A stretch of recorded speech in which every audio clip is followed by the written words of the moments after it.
Hello, dreamers. So it is the holidays, which means I am feeling extraordinarily generous.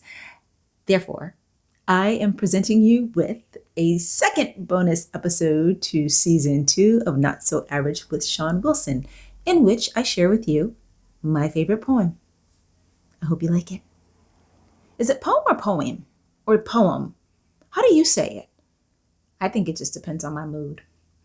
Anyway,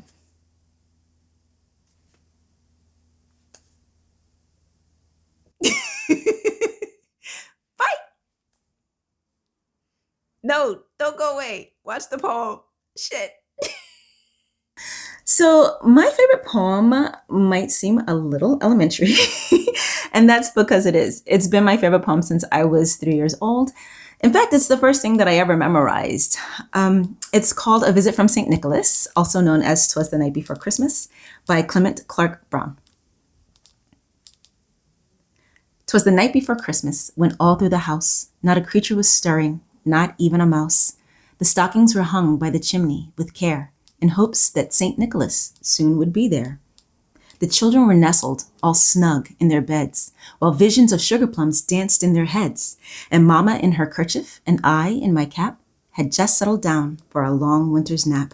When out on the lawn there arose such a clatter, I sprang from my bed to see what was the matter. Away to the window I flew like a flash, tore open the shutters, and threw up the sash. The moon on the breast of the new-fallen snow gave a luster of midday to objects below, when what to my wondering eyes should appear but a miniature sleigh and 8 tiny reindeer.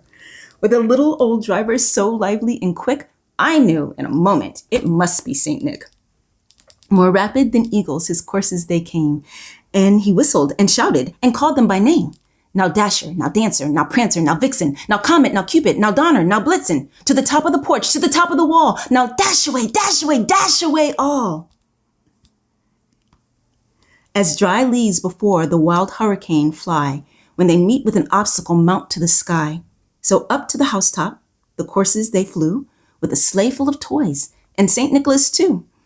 And then, in a twinkling, I heard on the roof the prancing and pawing of each little hoof. As I drew in my head and was turning around, down the chimney St. Nicholas came with a bound. He was dressed all in fur from his head to his foot, and his clothes were all tarnished with ashes and soot. A bundle of toys he had flung on his back, and he looked like a peddler just opening his pack. His eyes, how they twinkled. His dimples, how merry. His cheeks were like roses, his nose like a cherry. His droll little mouth was drawn up like a bow, and the beard of his chin was as white as the snow. The stump of a pipe he held tight in his teeth, and the smoke, it encircled his head like a wreath. He had a broad face and a little round belly that shook when he laughed like a bowl full of jelly. He was chubby and plump, a right jolly old elf, and I laughed when I saw him in spite of myself.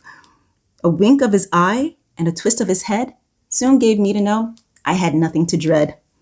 He spoke not a word, but went straight to his work and filled all the stockings, then turned with a jerk, and laying his finger aside of his nose and giving a nod, up the chimney he rose. He sprang to his sleigh, to his team gave a whistle, and away they all flew like the down of a thistle. But I heard him exclaim as he drove out of sight, "Merry Christmas to all, and to all a good night."